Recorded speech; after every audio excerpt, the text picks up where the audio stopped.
Well, hello everyone, and welcome back to my channel. My name is Felita Daniely, also known as Coach Felita, your life coach. I am coming out to you today with some very valuable information to help you on your health and wellness journey. Today, I am going to share with you some information on how food affects your blood type.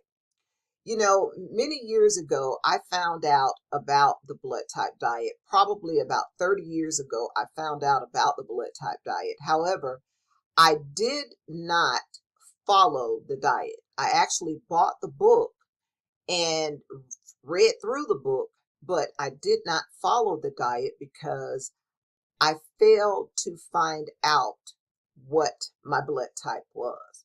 And I kept saying over and over again that I was going to do so. However, life got in the way.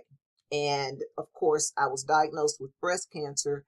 And so after my breast cancer diagnosis, that was when I knew that I needed to make some serious changes in my life. So I want to share with you this powerful information that will hopefully help get you on the right track of changing your diet and changing your lifestyle to start eating healthy. So let's get started with this information.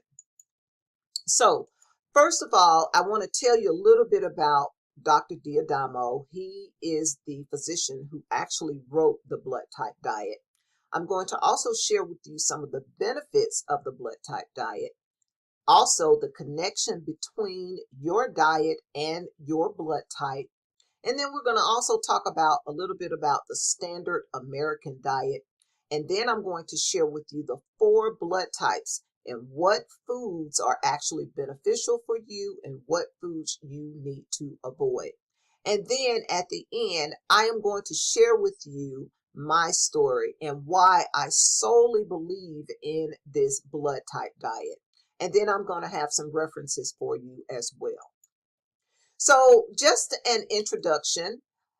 This is a picture of Dr. Peter Diodo. He is a naturopathic physician.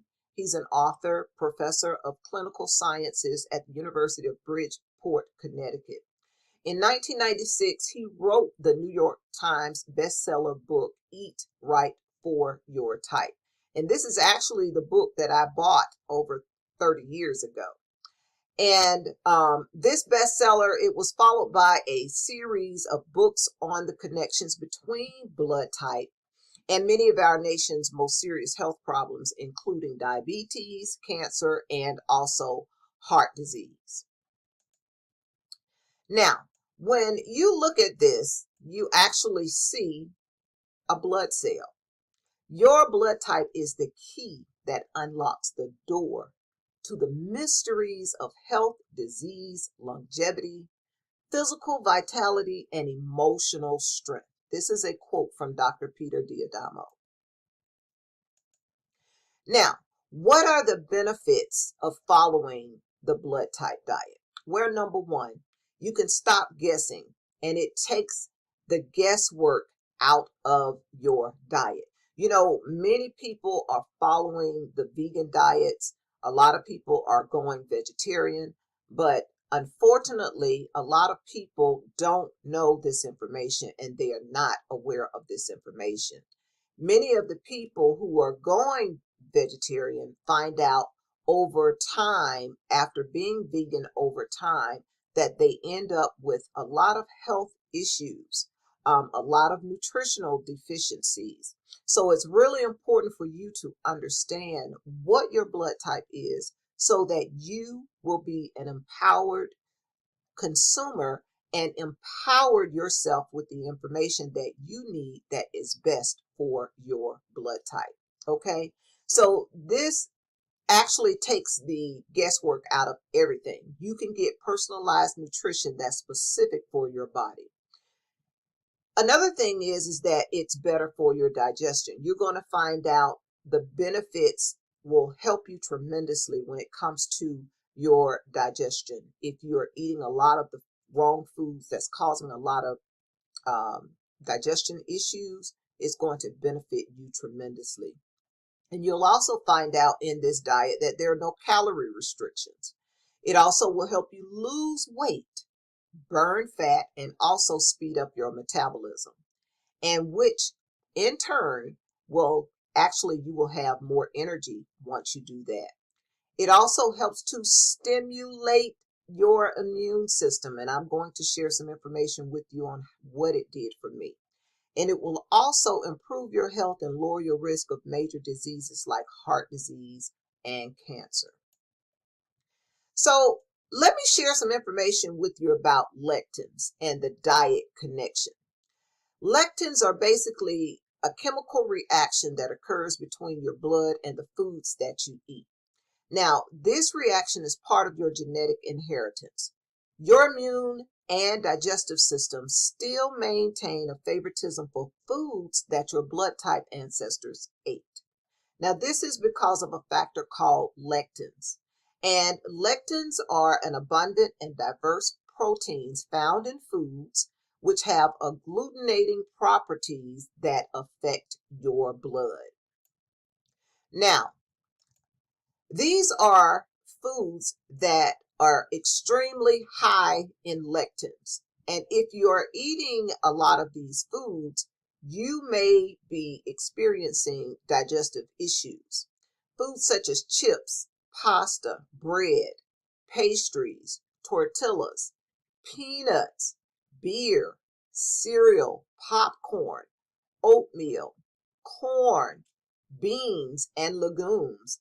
Non-white rice, such as brown rice. I know I ate brown rice as well, didn't realize that it contained lectins. Potatoes and tomatoes. These foods are extremely high in lectins, and if you are consuming quite a bit of these in your diet, this is probably leading to some of your digestive issues. Now, let's talk about some of the nightshade substitutions. Now, nightshades are a botanical family of plants, scientifically known as Solanaceae. And there are more than 2,000 plant species in the nightshade family. However, many of them are inedible and they are poisonous. Now, this chart contains substitutions for some of the most common nightshades. Some of those nightshades could include white potatoes, eggplants, bell peppers, tomatoes, cayenne pepper, and red pepper flakes, and paprika. Now, you can substitute these with these. Now, if you like white potatoes, you can substitute it with cauliflower and sweet potato. If you like eggplant, it's best to substitute it with mushrooms. And if you like bell peppers, you want to substitute it with celery, radishes, and zucchini. Now, if you are consuming a lot of tomatoes, then you want to substitute it with beets and also carrots. And if you are consuming a lot of cayenne pepper and red pepper flakes, then you want to substitute it with ground black pepper and ground white pepper. So these are some of the substitutions that you want to make if you are consuming a lot of these nightshades. So let's move on. Let's talk about the standard American diet. Now, we know that the standard American diet is killing many people.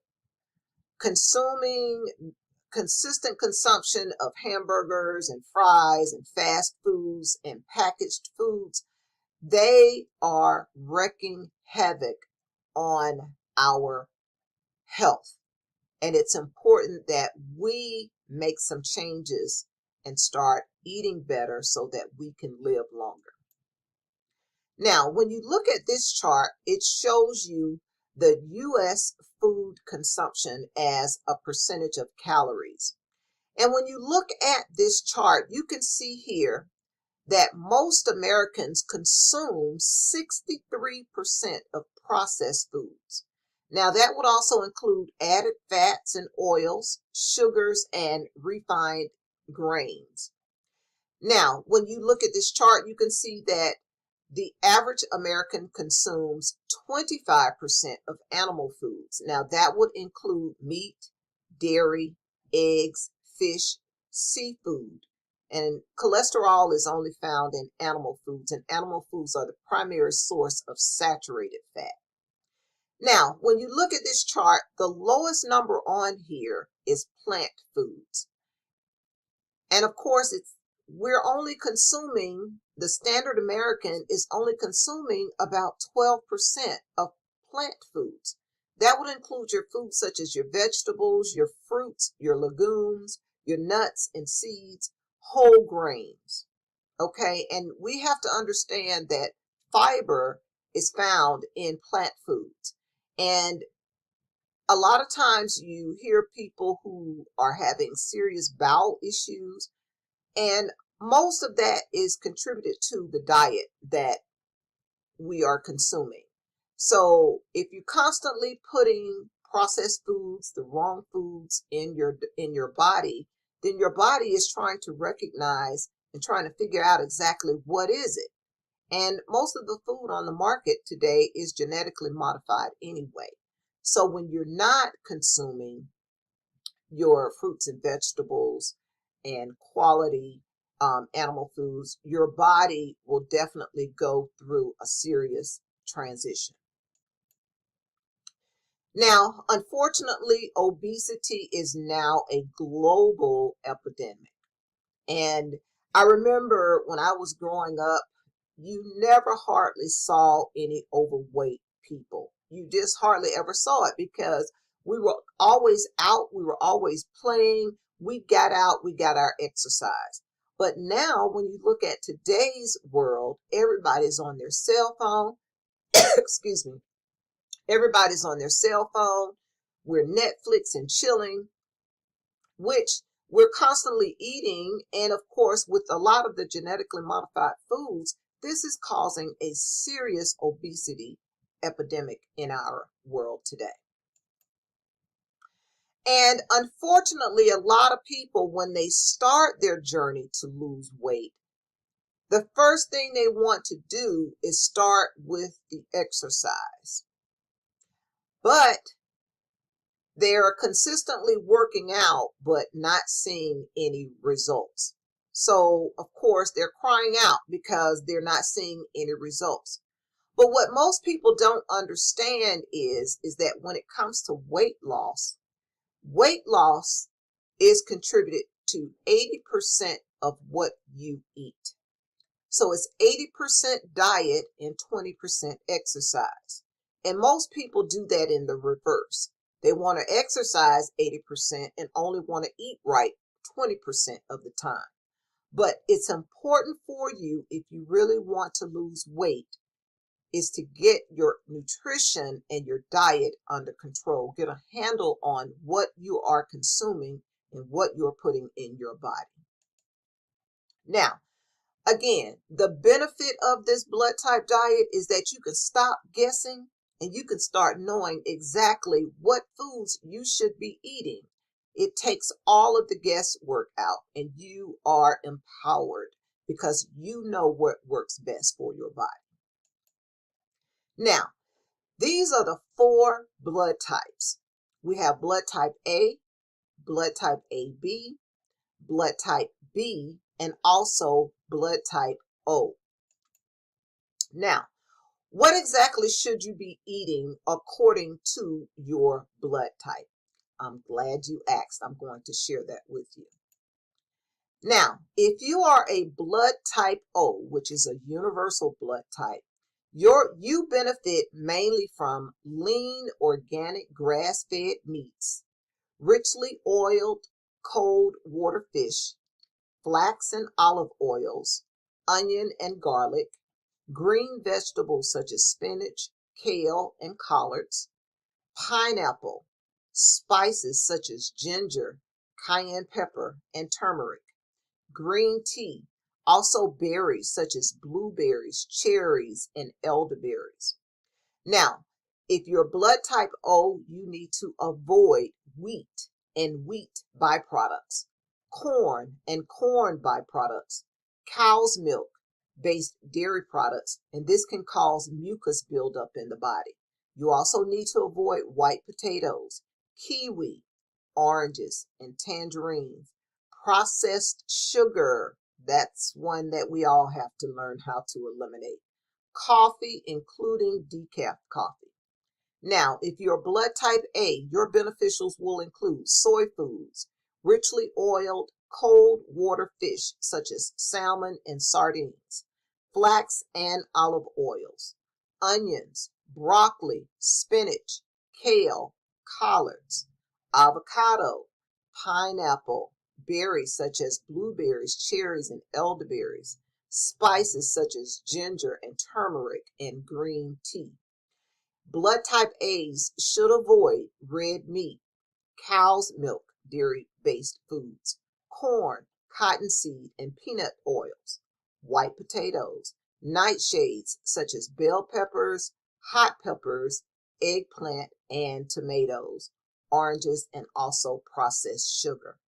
Now, if you are blood type B, your beneficials would be red meat such as lamb, goat, and mutton, richly oiled cold water fish such as salmon and sardines, cultured dairy such as yogurt and kefir. Now, blood type B is pretty much the only blood type that can consume dairy products with no issues. Well, I would say specific dairy products with no issues. Also, ghee. Ghee is like a fat. It's a butter. Really good for blood type Bs. Olive oil and flax oil. Onions, ginger, turmeric, broccoli, berries, and green tea. Blood type Bs should avoid chicken. That was a big one for me. Before I was diagnosed, I'm a blood type B, and before I was diagnosed, that my diet consisted of a lot of chicken.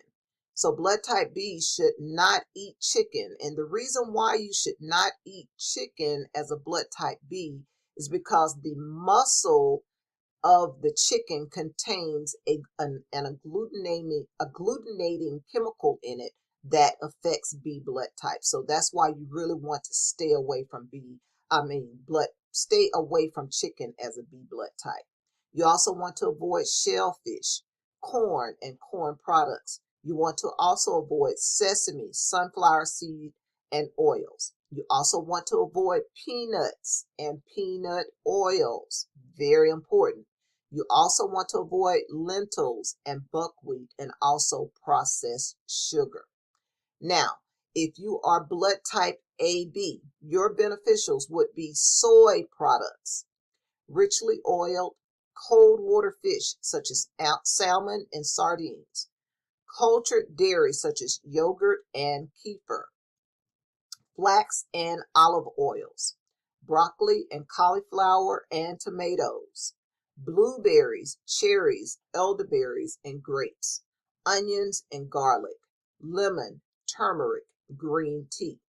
The foods you want to avoid as an AB blood type would be your chicken, corn and corn products, buckwheat, sesame, sunflower seeds and oils, kidney and lima beans, bananas, and coffee. I know that that is a shocker for blood type AB people. I have a friend who is blood type AB, and she was totally shocked to find that bananas was on here, but it's here. So I highly, highly recommend this diet. I really do. Let's move on to the next slide. Now, foods that contain the harmful lectins for each blood type. For blood type O's, wheat, soybean oil, peanuts, and kidney beans. Please avoid those foods if you are type O. If you are type A, you want to avoid lima beans, tomatoes, eggplant, and garbanzo beans. You want to stay clear of that if you're type A. Type B's, you want to avoid chicken, corn, soy, and lentils.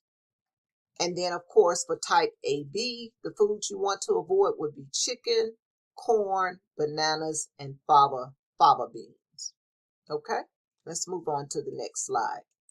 Now, I am going to share with you my story and when I actually finished all of my treatments for going through breast cancer. So if you look here on this chart here on the left side, it shows the age here in this column and what the normal white blood cell count should actually be. Now, when babies are born, they have the highest white blood cell count. It's anywhere from 10,000 to 25,000. And when you see the 10,000, it's actually 10.0, and then the 20 up to 25 is like 25.0. Okay, infants will generally be anywhere from like 8.0 to 15.0. 4 to 7-year-olds will generally be like 6.0 to 15.0. 8 to 18-year-olds will generally be 4.5 up to 13.5. And then adults, the average white blood cell count for adults can range anywhere from 4.0 to 10.0. Now, when a woman is pregnant, it can range anywhere from 12.0 to 15.0. So this chart here on this side is my WBC, my white blood cell count, after I finished chemotherapy treatments. I started chemotherapy treatments in October 2019. I finished all of my treatments in November 2020. Now, in 2021, my last treatment, official treatment, was December 31st, 2020. And starting in January, I had to go back to have blood drawn every 3 weeks just to kind of test to see exactly where my levels were. So this is why I know this diet works, is because I was consistently going in to get my blood work done, and I know exactly where I started from and I know where I ended at. So when I ended my treatments in December 2020, starting in January 2021, my white blood cell count was at an all-time low due to all of the treatments I had gone through. I registered at a 2.8 on January 20th, 2021. When I went back in February, on the 27th of February, my numbers registered 3.3.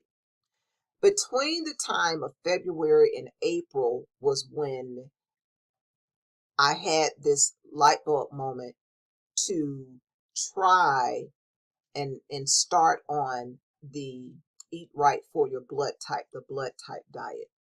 So when I went back to the doctor in April, on April 17th, I had another decline on my white blood cell count had declined at that time. So I fell back again. I went from 3.3 back to 2.8.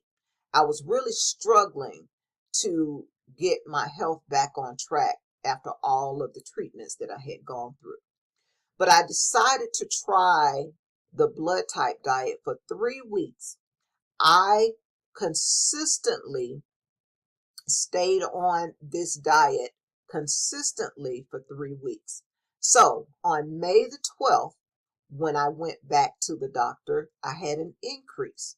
It had increased to 3.2. When I went back to the doctors on June the 2nd, it had increased again to 4.1. Now, during the time of June the 2nd and June the 24th, I started going back and retreating back to my old habits. I wasn't really consuming enough calories. I wasn't eating properly. A lot of things I was still kind of like on my old diet. So I hadn't really made any major changes. But then it dawned on me, Felita, you need to take this serious. You really need to get serious about this blood type diet. So I followed this diet strictly to the T. So here we go. On June 24th, I was at 3.8. July 15th, I was at 3.6. Then on August the 2nd, I was at 3.8. So you can see here, my highest numbers was on June the 2nd at 4.1. That's when I had started making some changes, but I wasn't really disciplined about it. So I said, I am going to get very, very serious and I'm going to follow this diet to the T. So after June 2nd was when I really got serious, because I got tired of seeing my numbers retreat. I would go up and then go back. I got tired of seeing that. So I said, it's time for me to get serious about it. So this is where I made the changes. On August 2nd, this is when I made major changes, and I followed the book completely to the T according to my blood type. So this is what I did. I eliminated all of these foods. I eliminated wheat from my diet. I went gluten-free. I eliminated corn. I eliminated lentils. I eliminated peanuts. I eliminated, I think these are lentils here. I eliminated tomatoes. I didn't do a lot of shellfish, but I definitely took chicken out of my diet. I eliminated basically everything that the book recommended that I should avoid. I got rid of everything that it said avoid. And I followed this book to the T. I did not deviate from the recommendations. I followed everything to the T. When I went back for my blood work the next week, my white blood cell count had jumped up. As of August 26th, it increased to 5.6. Amazing. I was so amazed. It even shocked me. I was amazed to see that. Now, in between that time, I made sure that I incorporated rebounding, because rebounding is really good, which is an exercise. It's using a mini trampoline. And I made sure that I got on the rebounder at least 3 to 4 times a week for at least 10 minutes. And I just did, rebounding, jumping up and down, because what it does is that it resets you at a cellular level. So with me doing the rebounding, and also with me following the recommendations in the blood type, my white blood cell count jumped up tremendously. It increased to 5.6, and I was totally elated, totally elated. Now, you might be asking the question, you might be saying, well, I really want to follow this blood type, but I don't know what my blood type is. Now, if you don't know what your blood type is, these are some recommendations I have for you. Number one, you can visit your doctor and ask your doctor to run your blood work on you. And some doctors will tell you, and then I have found that some doctors will not. The last several people that I spoke to, they told me that their doctors no longer give this information. If you cannot get it from your doctors, if you've had blood work done recently and you don't know what your blood type is, and your doctor will not give you that information, you can donate blood. And when you donate blood, they will tell you what your blood type is. If you don't want to donate, then you can purchase a blood type test. And I'm going to provide the link in the description of this video. If you would like to purchase a blood type test, which is normally they range anywhere from $10 to $15, and you can do a at-home blood type test that will tell you exactly what your blood type is. Okay, so those are my recommendations. Number one, visit your doctor, have your blood work done. You can donate blood, or you can buy the blood type test to test your blood at home. Okay, now, this is the book that I recommend. I bought the encyclopedia, and I bought the one specifically for my blood type. if you would like to purchase this book, I highly, highly recommend this book. If you would like to support me, I am an Amazon affiliate and I do earn commissions. If you would like to support this channel, please purchase it by clicking on the link in the description of this video. Now, another way that you can get a hold of this information, you can download the app. It's called Eat Right for Your Type. Now, there are a lot of apps out there that are copycats to this one. This is the one that I recommend. You can download it by going to Google Play if you have an Android, or if you have um, an iPhone, you can go to iTunes, I believe it is, and download it for $3.99. But I promise you, having it on your phone really, really helps tremendously. You are very empowered when you go in the grocery store because it recommends everything for you as far as the list of foods you should eat. It even also recommends the type of supplements you should take. It also recommends, it has everything that you need to know, and you no longer have to guess about it anymore. Okay, I highly, highly recommend this book. Okay, so empower yourself. Get the blood type kit. If you don't know what your blood type is, find out what your blood type is so that you can be empowered when it comes to your health. Okay, highly, highly recommend this. I don't really have any other words to say. I truly believe in this diet and I know what it has done for me, and I am almost positive that it will do the same for you.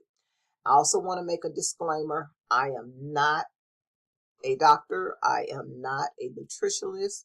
I'm just sharing with you the experiences that I have had from following this blood type diet, and I feel as though that it will help you as much as it has helped me as well. Okay? All right. So, what I want to leave you with is Hippocrates said this. He said, "Let food be thy medicine, and medicine be thy food." That is such a powerful statement that can carry us a long, long way if we learn the importance of nutrition and what we should be putting in our bodies so that we can continue to live a long, healthy life. Okay?